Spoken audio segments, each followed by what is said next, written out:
born and raised, I believe, in California and attended UC Berkeley with a PhD from the University of California. Nafisha Haji has authored 2 books. Hopefully many of you are familiar with those books, The Writing on My Forehead and The Sweetness of Tears. And this particular workshop is on creative writing. So without further ado, I would just like to present Nafisha Haji, who will lead this session for this morning. Thank you, Tony. If I stand here, can everyone see me rather than getting on the stage? And I don't want to be too loud. Because it's a workshop, I just thought I would work on my feet rather than sitting down. This was sort of added towards the last minute to my schedule. So I was kind of confused, as normally a workshop would involve work from you. But 1 hour doesn't give us a lot of time, and it would be interactive. So I'm hoping at least to keep it interactive, even if I'm not going to ask you to get paper and pen out and start writing, at least to think about writing. So please talk and interrupt and shout at me if you don't like something I've said along the way. First of all, I wanted to just talk about what my qualifications are that give me the right to talk about creative writing, and really, officially, I have none. I always wanted to be a writer, but I made a conscious decision not to study writing. I didn't study English in college and undergraduate. I studied history instead, because I figured I already knew how to write. And that's not necessarily true. But I figured that the more things I could learn about, the more informed my writing would be.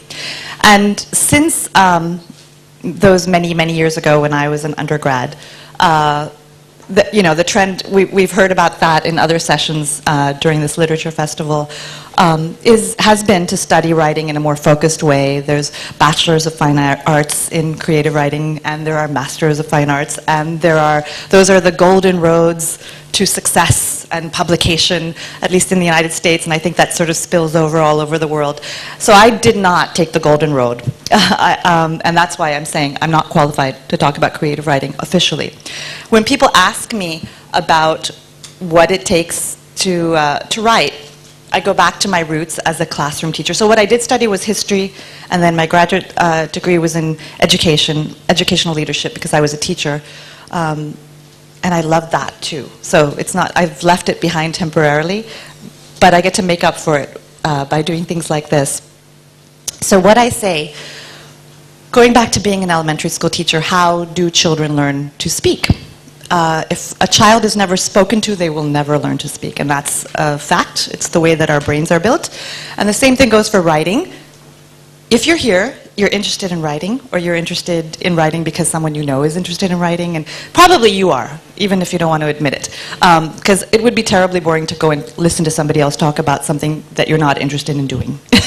So, number one thing, just like a baby needs to hear talking and be spoken to, you have to read, no matter what. That is how I learned, I figured, how to write. One of the things that you should also be doing is just reading things that you don't like and analyzing, that you don't normally pick up.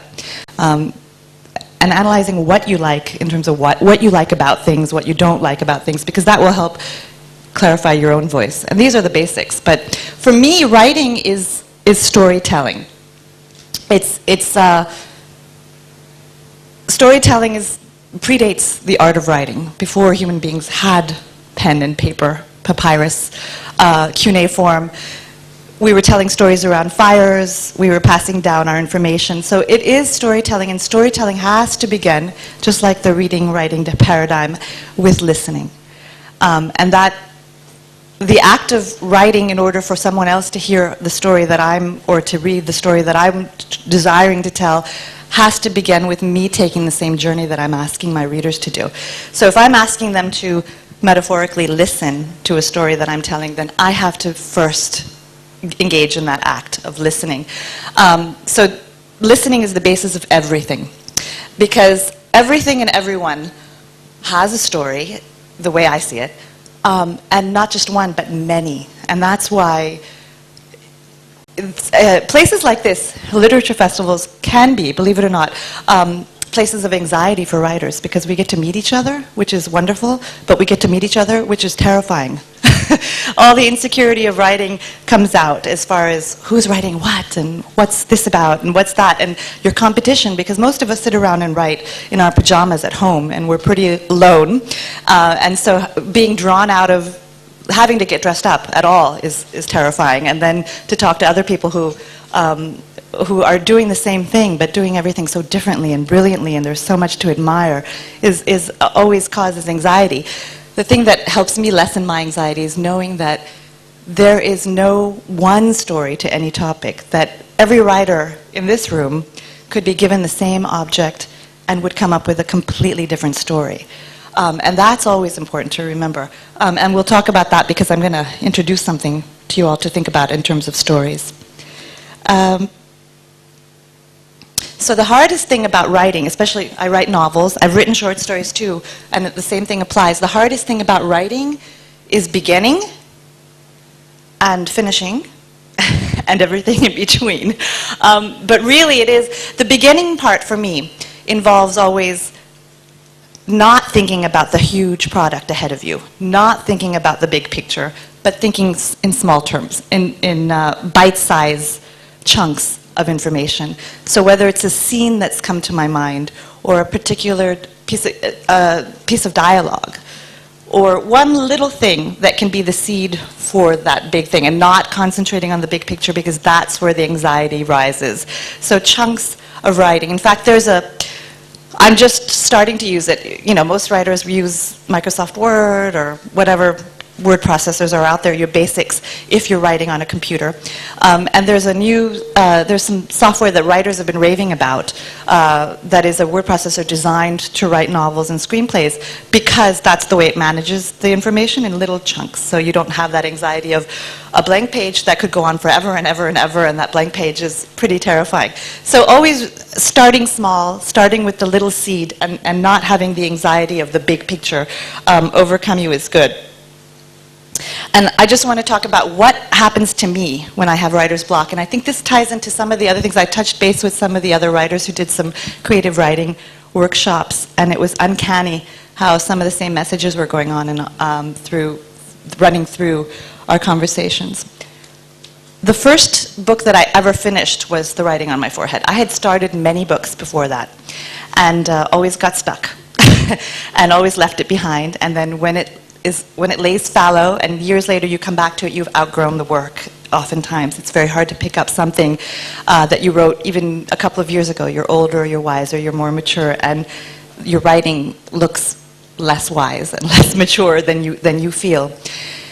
Finishing the novel, the difference was this. Usually I'd get to a point where I was in conflict with the characters that had sort of taken life. I had an idea of what I wanted to write about, and suddenly the characters had taken on a life of their own and had an idea of where they wanted to go. And we would fight, and I would insist that I was right, and the characters, if this sounds a little bit crazy, it's okay, because writing is a little bit crazy. I would insist on winning, and then the book would end there, midway. What I've learned is that the characters ultimately do win that argument if the book is to be completed. So I've had villains turn into heroes because they decided they were going to be heroes. And I've had sympathetic characters turn into characters that I don't like at all because that's what they decided they were going to be. So that act of listening that I was talking about, it's not just listening to the world around you that you're going to be writing about, but also listening to the things you're creating as you're going through the writing process. So your characters will take on a life of their own, and you have to let them. And you have to let them live, and you have to let them tell you where to take you. And that's something that doesn't happen at the beginning. So that's why I was joking, but it's really true. The beginning is the hard part, and the ending is the hard part, and the middle is the hard. This is the middle hard part for me, where the writer's block happens. It's really once you've done the job of setting them up to have a life of their own, to let them live it. It's kind of like being a parent, I guess. My son is 12, so he's not a person yet, but he thinks he is, and I don't. So we're having writer's block, he and I. Just to give an example of what I was saying about every person and everything having stories and having a multiplicity of stories to tell. I just wanted to take out an object and share it and ask you to think about it, what its story might be. It's, as you can see, it's a handkerchief. And just look at it and think about think about listening to it. And what, I'm going to ask anybody who wants to volunteer what kind of story it might be telling them. So, a couple seconds of silence, thinking about a handkerchief.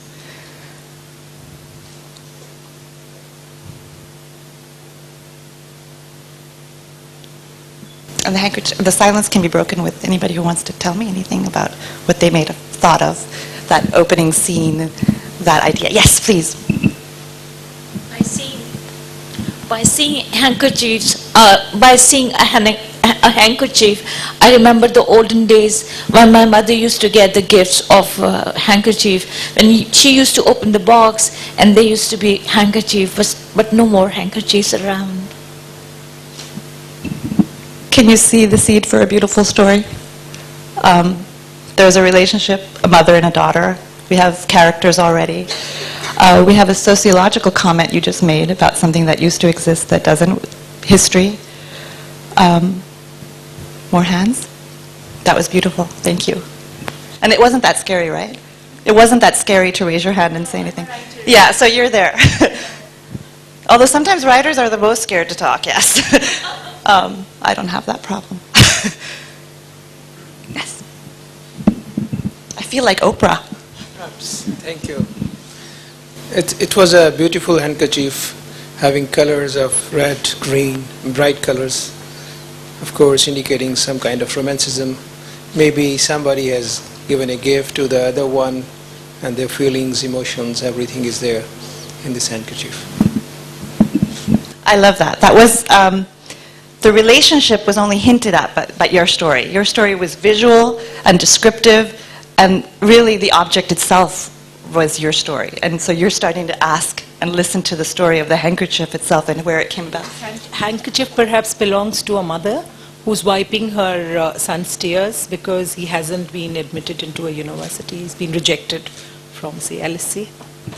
Lovely. Another relationship, and the purpose of the handkerchief came out in your story. Beautiful. Anyone else?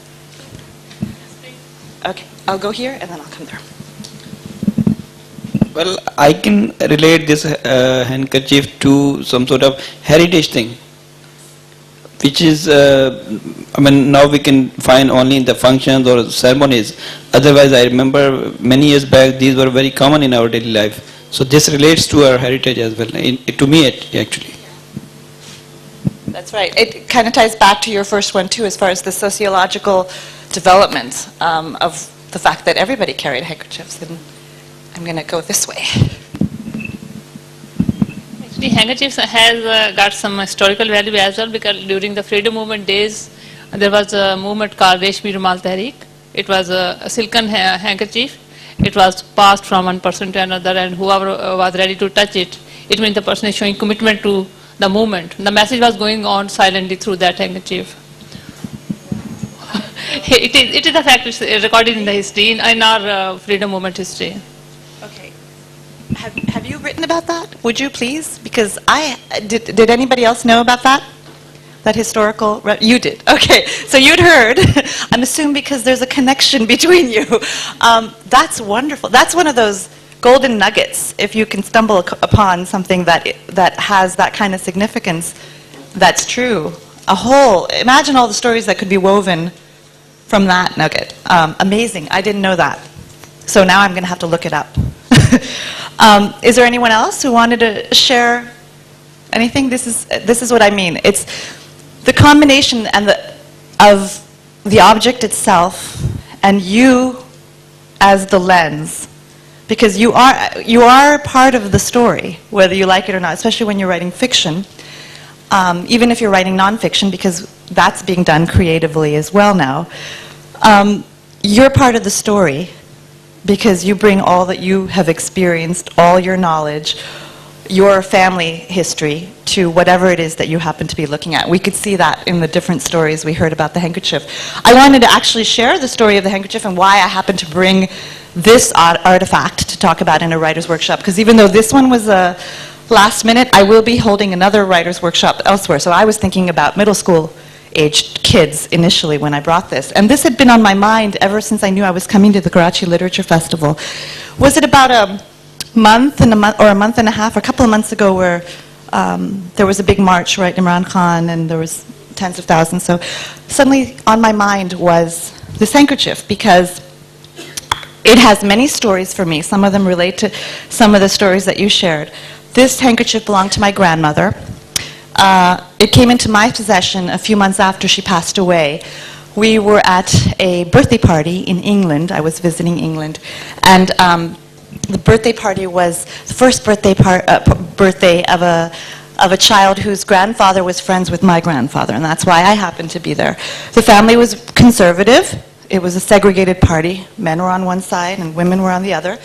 And all of a sudden there was a big buzz. This was back in the 80s, just to date myself. And lo and behold, in the corner, Imran Khan walked in.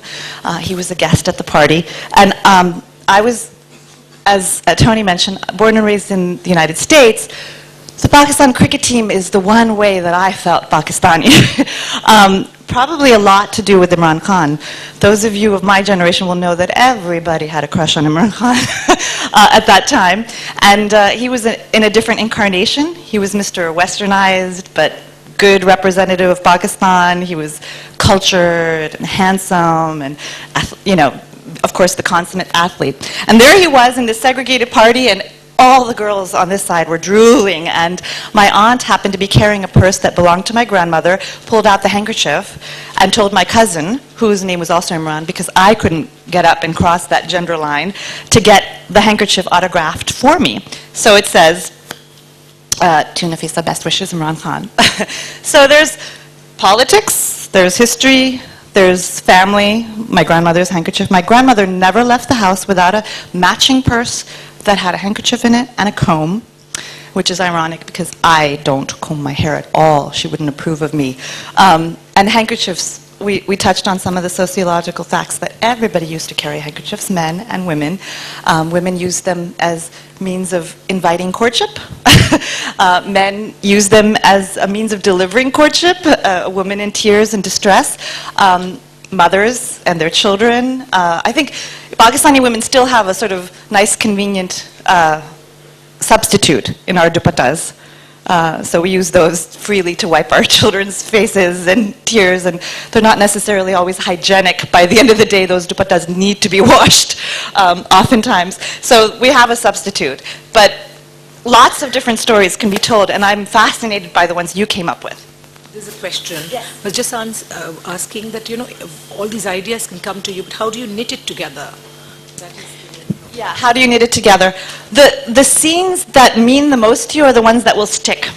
And for me, a lot of times I'll get an idea, I don't write them down right away. Some people, you know, I do sometimes if it's something that I'm worried that I'm going to, if it's the beginning of something that might not be complete. But if it's a complete thought, I don't write it down right away. For me, I wait. Because if it's good, it won't go away.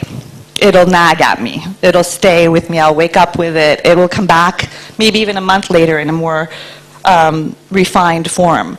So that's the way I am. Now, some people, and by the way, I should have started with that caveat. There's no one way to write. There are as many people as there are writers. These are just ways to inform your own experiences, because you have to develop that yourself, how it works. So, you know, there are people who outline, there are people who don't outline, who map, who don't map. Yeah. A story web. A story web and all that. Yes. So. And I do that too. I do it when I know I've got the writer's block and I'm fighting with my character. Usually when I'm doing things like that, I'm procrastinating. But they do help then when I'm done with the procrastination. They're there to look at. Yes, just free think. And for some people, every chapter is blocked out. Every step of the short story is blocked out. And for some people, that would be terribly restrictive. And for me, it's a little bit of both. I usually have a general idea of the end of a story, but how I'm going to get there is the mystery. So it's like a journey that I have to get lost along the way to find the destination. For me, that's the way it works. I wanted to... What time is it? Oh, good, we have time. I wanted to share a little bit from my book that is not about writing. It's about faith, as in Iman, faith. But to me, it's the way I think about writing as well, and how we approach things. One of the things that I caution, because of the same things that I was saying about your characters winning, when you approach your writing with the conclusion in your mind already, you've limited yourself. When you approach it from the point of view of these characters are going to teach me something, you get to be open. And there's a difference in the way it comes out. I mean, I can see it in myself. It's in one, I'm preaching and I've made the conclusion and I'm trying to teach, and teaching and writing don't go together. Learning and writing does. So if I can invite readers to learn along with me, that's a different experience than me telling them what they should be learning from the book. So that's what I want to read this portion about. And this is a character from my second novel. She's talking about faith.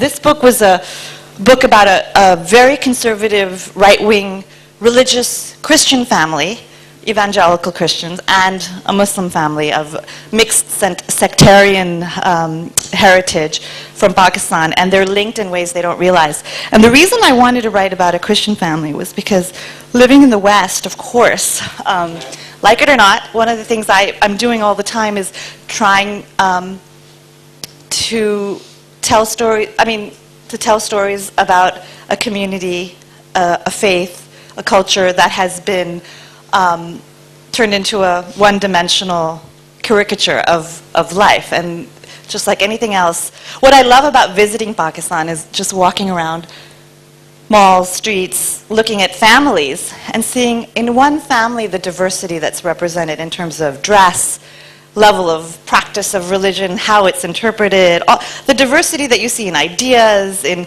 everything. One family is all it takes to break all the stereotypes that I'm constantly wrestling with over there. But like I said, I like to take the reader on a journey that I'm also taking. So I wanted to write about a community that I'm probably a little suspicious of, being the evangelical family. So if I was inviting my readers to break down stereotypes about Muslims, I also wanted to be able to do the same for myself and take that learning journey. So I spent a lot of time reading about Christianity and from all kinds of perspectives. And so and the same thing I wanted to do, I wanted to humanize. So this is a particular community that is associated with a certain kind of political ideology that's sometimes not thought of as very tolerant. And I'm being hesitant about blanketing because my family is more complicated than that. So this particular character is Grandma Faith.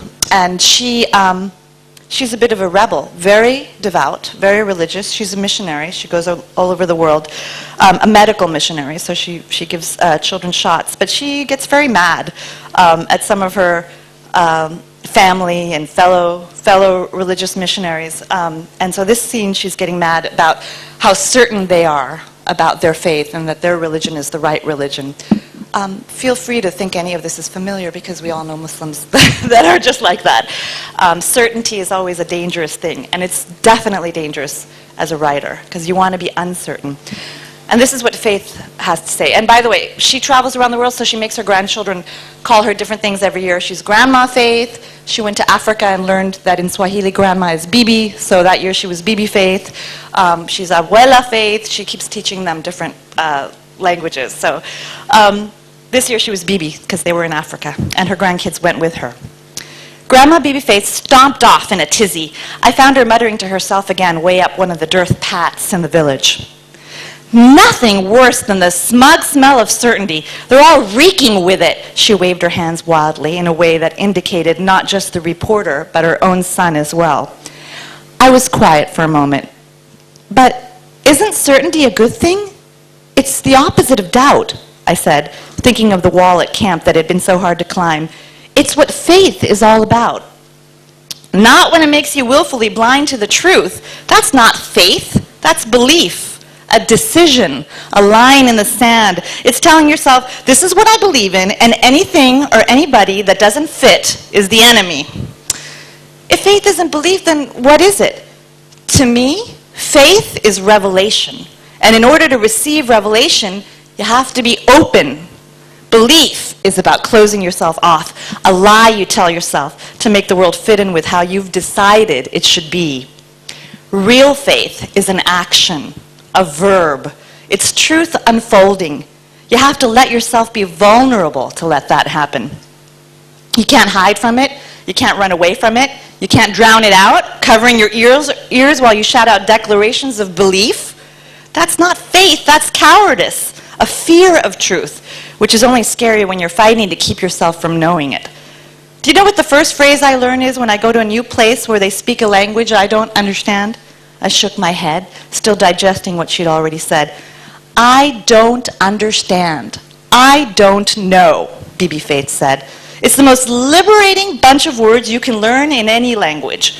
When you admit your own ignorance to yourself and to others, you open the door to the kind of revelation, real faith, that I was talking about. The strangers I meet in foreign places slow down when I say those words. They start paying attention to my face to see if I get what they're saying. It brings out the kindness in folks. I've had people, all kinds, men, women, children, literally take my hand and guide me to the place I'm asking directions for, miles out of their way. Waiters in restaurants have chosen my meal for me, and it's always the best stuff on the menu. People will help you shop. They'll take care of you if you let them know the truth, that you don't understand, that you're ignorant, that you're lost. It's the best part of going to a new place, because you've admitted something that's true for all of us, whether we admit it to ourselves and to each other or not, that we're all vulnerable. It's like going back and getting to be a kid. You're not afraid of breathing through your mouth, of letting your eyes drink everything in wide open. That cynical slit of the eyelids that we all have to practice and perfect in front of the bathroom mirror disappears, and all those muscles in your face that you have to flex to look smart get to relax. And it's wonderful. All the pretense of adulthood melts away. It's all crystal clear. All the that I don't know a damn thing about anything, and that's okay. Good, in fact.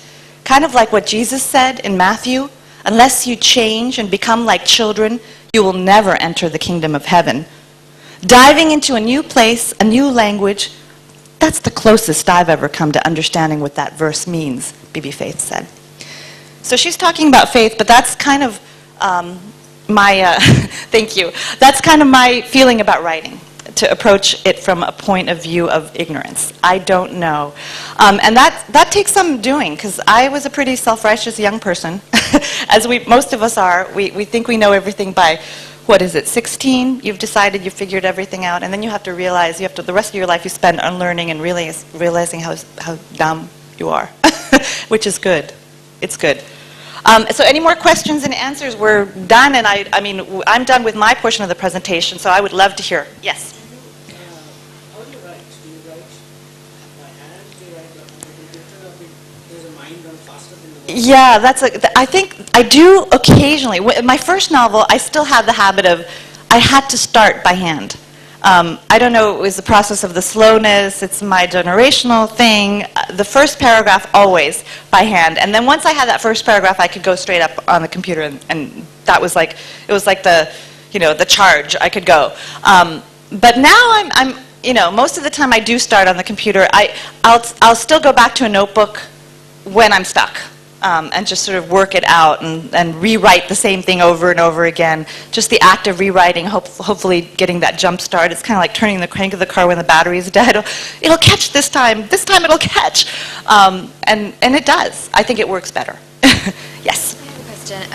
I find that, I'll start something, and then what happens is I won't even be like a couple of, 20 or 30 pages in, and another idea will come, and then I'll start going with that.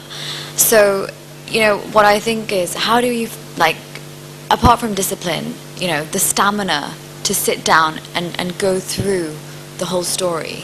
Yeah. Is there anything you can suggest for that? No, because I'm learning my way through that too. Until now, for the first two novels, I did them exclusively. When I was writing book one, it was all I did. I did start book two while I was still revising book one. But this time around, I can relate to what you're doing because I'm writing two books simultaneously. So it's kind of a fun process. They're kind of racing in my head, so I don't know which one I'll finish first, and they're very different books. So, I mean, if that's a dilemma, I mean, be grateful, because there'll be times when you have no ideas in your head. So, and that's definitely more of a desperate time than when you have too many. So always start with that gratitude. If you've got stuff going on in your head, that's good. Yeah, that's good.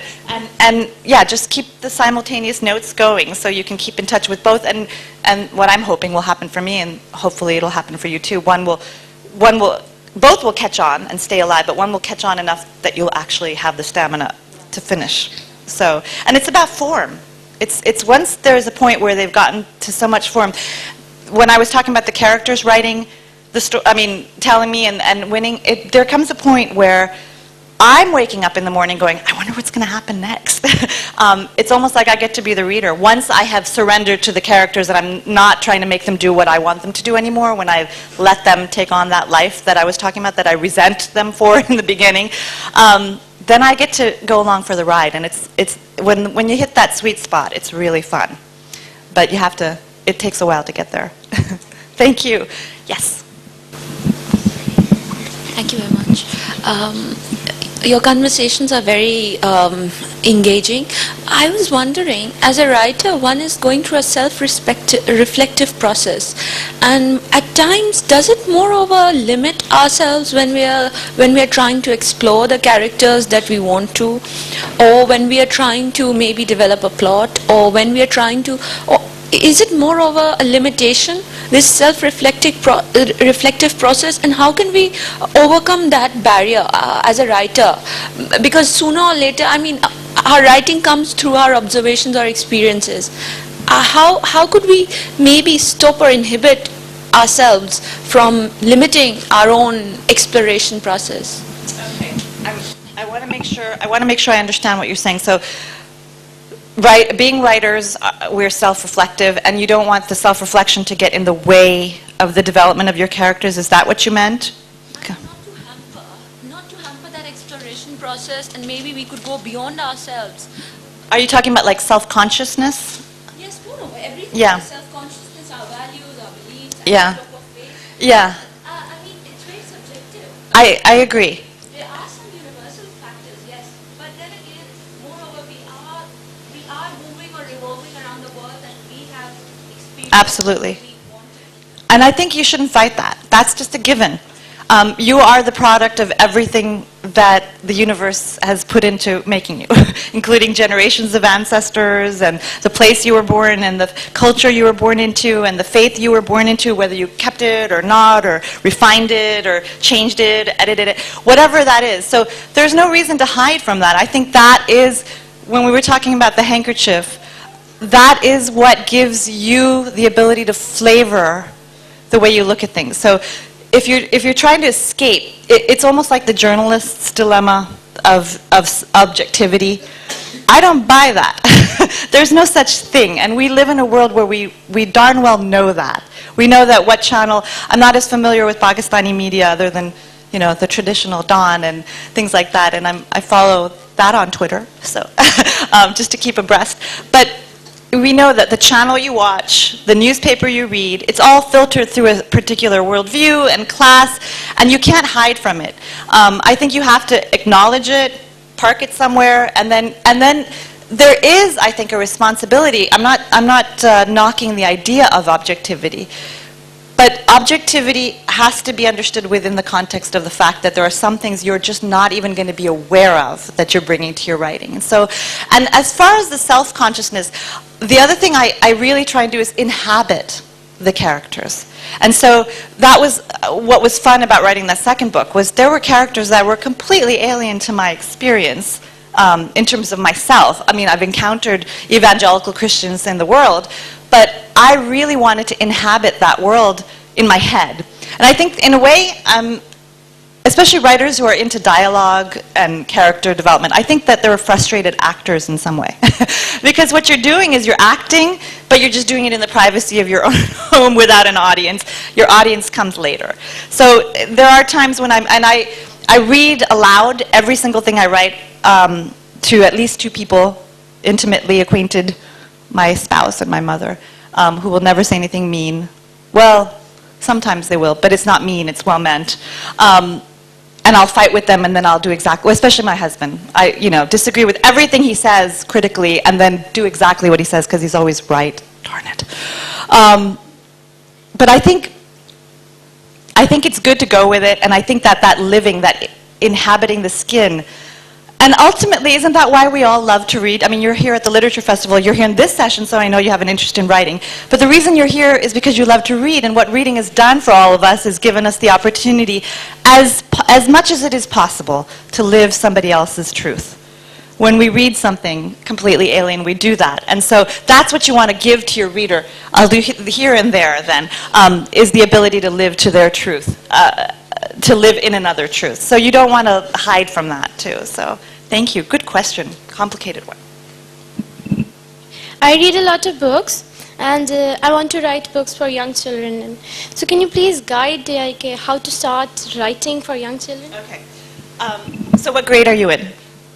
8th grade. So you're done with, are you still learning grammar and punctuation? Are you still doing that in school? Or are you like into, yeah, I mean, you spend years doing that, right? Doesn't it feel repetitive sometimes? And I think that's across educational systems.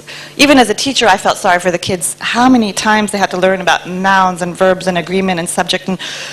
But it is really important to know the basics, to know the rules. There are rules for a reason. Ultimately, because once you've mastered the rules, you get to break them. And that's when you really take the next step. If you break them without knowing them, readers can tell. They can tell that you don't know what you're doing. If you break them when you know the rules, then you're a master, and readers can tell that too. They can tell you're actually in the act of creation. So for the young, yeah, all the basics and the boring and all of that. And the other thing is that listening. Just work on that listening and the reading, because the listening is what is going to filter into listening to the object, listening to the story, listening to the voices around you, and practicing that acting in your head. Can you imitate dialogue? Maybe you're not an actor, really, and you can't do it out loud, but in your head, can you get the nuance of the sounds of the way people speak? And things like that. And that's me, that's my lens. I remember the gentleman who talked about the handkerchief in visual terms, so there's that too, the descriptions and all of that. Does that help? Yeah? So, rules, rules, rules. I said to this lady, I have a daughter who's 12 years old, and she's an avid reader. She reads voraciously. Everything, I think she's read more than I have. I want her to become a writer. There's always this block, and she's reluctant. She doesn't want to write. She loves to read. But when she writes well. How do I encourage her? That's a good one. I think you can't make anybody want to write, and I did not write. There are some people who wrote from the age of whatever, and they never stopped writing, they're still writing, they write all the time, they write every day. That's not the kind of writer I was. I always knew I wanted to be a writer, but I'm essentially a very lazy person. So, I would let her go with the reading and not, definitely, it's a chore anyway. It is. It's, Doris Lessing, who said, I love writing, but I hate writing, but I love having written. Toni Morrison quoted her, I think it was. So, and that's true. So if she's reading and she's good at it, it'll come. I think that the reading is what should be encouraged. That's the most important thing. Well, yeah. Yeah, she will. She will. Maybe when she feels like she has something to say.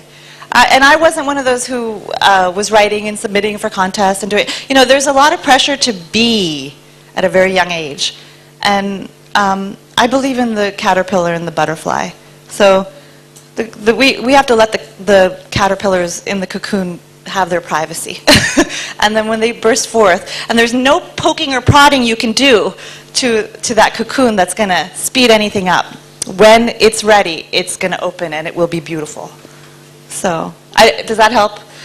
That's just a modern dilemma of motherhood. I think we all have that balance of wanting to make sure they're doing really well. And I'm a little bit of a different, I believe that pushing some children can help. But if she's already a great writer and she's reading, then just let her keep going on that route. No, definitely not. She has to develop that on her own as a writer. If she's going to be a writer, yeah. And you can't make a writer. She'll either be one or she won't. Sorry, I was on her side, not on yours. Ashley, just keeping on the subject of children, I'd just like to understand, how would you encourage children without being disciplinary, like young children to express their expressions and things like that? How would you go about it? What advice would you give to parents to do that? This isn't just me. This is the educator in me talking. It's the research. It's reading, reading, reading, reading. Just loving reading. And so, in utero, you want to be reading to them. And before they're born, that's also proven they hear your voice and they get it. And that's, I bet you read a lot to your daughter. That's why she loves reading. And that's the same thing. My son too, it's pretty miraculous. And the other thing is reading with them when they're young and then continuing to read in front of them. Now my son is 12. We still do read-alouds together. We still curl up in bed at bedtime and I read to him. He still likes to hear me read to him. And I think that as long as your child, if there's anything pushy that I would probably have a hard time giving up, it would be that. Luckily he likes it still. But I like shared reading too, and I think that's something that you can continue. We give that up too soon. We think, okay, now they know how to read, let them read on their own. But shared communal reading is a really good thing. And other than that, really, I think the love of reading itself is enough. Yeah, here and then there. I want you to think back to your school days. Is there anything that helped you start off as a writer in your middle school level that you were taught? Or My school days, I would start a lot of things, never finish anything. So the discipline thing, I didn't have it. And that's why and some probably do, I just don't see that would have helped me. So I wasn't very disciplined, I didn't finish. Essays here and there, I did win a contest once. And but I think that when I was ready to write, I wrote. nothing from what you were taught in school? No, other than the encouragement, being told, you're good at this, that's good. That makes it, that's money in the bank. I may not spend it right away, but being told you're good at this is good. If you're good at it. Otherwise it can be bad. Just to say something to the parents here, just the idea of just doing free writing, just having like a diary and just let them write whatever they want. So that's like encouraging them, but not being too much of a disciplinarian. Thank you for bringing that up. As a teacher, that's what I would do. Just a journal. Journal writing is good. And not that they ever have to share or that you're ever going to look at it unless they want to read something aloud. Encouraging them to read out loud to you rather than, what did you write today? Yeah. Yeah, and that's great. Then she's already there, so don't worry. Can you kindly describe the thought process that goes on regarding the observation, the art of observation that you have based on seeing like people you describe, families, or what you have read, or what is that basic thought process behind that goes? That's a good one, and I don't know if it can be answered consciously. I think it's one of those long-term cooking projects. It's just like nihari, paktay, paktay, paktay, and then, one day it's cooked. One moment it's... I don't know if it's a conscious, because sometimes it surprises me. It's not a timeline. The things that suddenly surface, the experiences that I've had that have been there for years, and then suddenly I know I want to write about them. So I don't think it's something that you can be...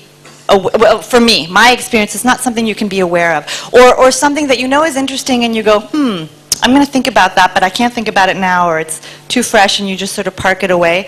I take notes, I write things down, but I never refer to them again. So that's one of those initial questions of I know it's going to come back because it stays with me and it keeps coming back. Then I know I have to write about it.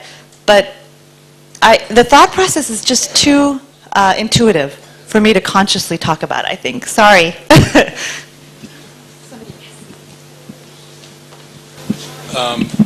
a lot of people asking questions about how to encourage children, and you're right, you can't really push that process.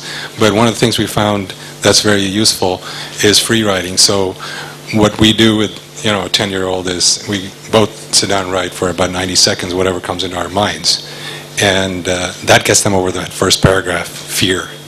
And so that's very constructive, and then they're on their own. After that, they enjoy doing that on their own. But my question to you is, this new breed of books like, Diary of a Wimpy Kid, photographs, short sentences, bad grammar, do you believe that let them read whatever they enjoy, or do you think this kind of destroys their writing skills? Good question, and thanks for the further advice. So one more recommendation on the free writing, and that is true. The Diary of a Wimpy Kid and the new stuff, I mean, think of the world we're living in, of Twitter and Facebook and grammar and punctuation. This bothers me, and this is the teacher side of me, the lack of punctuation and grammar, and I just can't help it, and I know I'm old and fuddy-duddy and all that. But partially, yes, I believe they should be allowed to read what they like. But I guess one of the ways I mitigate that as a mother is that read aloud that we still do. So I get to, I'll read aloud things that he wants me to, but then I get to choose to. So I insert myself in whenever possible, and it's always led to good things. We had a whole Southern run where we did Mark Twain, and I got to do my Southern accent in the privacy of my son's bedroom, so nobody had to critique me. And then we did To Kill a Mockingbird, and we did classics and things like that he may not pick up. I will put in our hands together, and then one thing leads to another. So that's how I would do it, to be sneaky. Is that lights off for time? Yes. I have a couple of questions. The first question is, when you're writing a longer narrative, how do you pace the narrative? And secondly, when you're starting something, then, like you said, it's an evolutionary process in terms of the characters and the story. So at the start, the characters aren't fully developed. So how do you get the voice of the character right at the start? Great. Great questions. I know I have that opening scene down, and then I have, before I've even written it, because it's been there for a while, like I said, I let it stew, and I know it's gonna stay and be powerful enough because it's been in my head for a long time before I even typed it in. Last question, okay, this one that I'm answering. And I know that. Then I have spent a lot of time stewing, and that voice has been developing in my head. So, and that voice will change, the plot and the characters' actions will change. That's when I'm wrestling with the characters, but the voice, by the time I'm actually starting the novel, I feel like I know who that person is. And that comes with just the stewing and the sitting and the thinking, and there's that phase where my husband says I have a glazed over look on my face, and I turn, how we women complain, and this is generalizing and stereotyping, but we'll complain about men who don't listen, and we're talking and they tune out and they're pretending they're listening. I become that in the house, so because I'm listening to the voices in the head. So I think that